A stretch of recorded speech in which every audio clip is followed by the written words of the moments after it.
Grammar. I know most people learning a second language do not like it. But grammar is not something evil languages invent to torture non-native speakers. The grammar of a language is a window into the culture and knowledge of another group of people.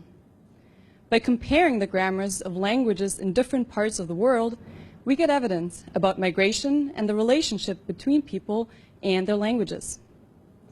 And the grammar of an underdocumented language tells us something new about just how different other languages can be in their structure and categorization of objects and events in daily life.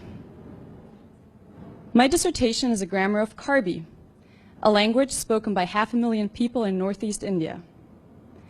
Karbi belongs to the Tibeto-Burman language family and is therefore related to languages like Tibetan, Burmese, and also Chinese. To collect the data for the grammar, I spent 15 months in northeast India over the last few years. In collaboration with a local language organization called Karbi Lamet Ame, we recorded native speakers using their language in different ways.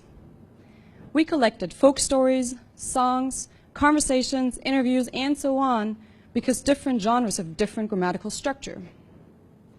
Now, Karbi is really different from European languages such as English, Spanish, or French, and I'll just share 3 examples.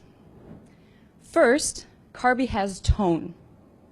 That means that every word needs to be pronounced with a certain intonation so it is meaningful to Karbi speakers.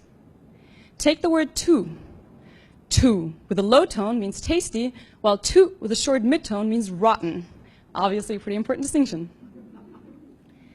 Second, Karbi has more than 50 different kinship terms.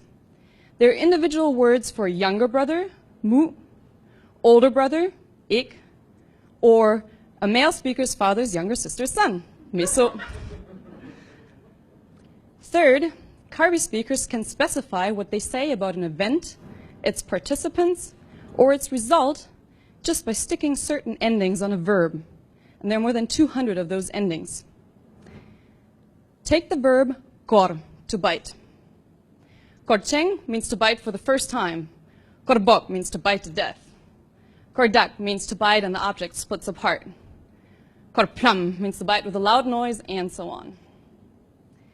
So you see, Karbi is really different from a language like English, and by documenting this different grammatical structure of Karbi, my dissertation also provides a window into the culture and knowledge of the Karbi people.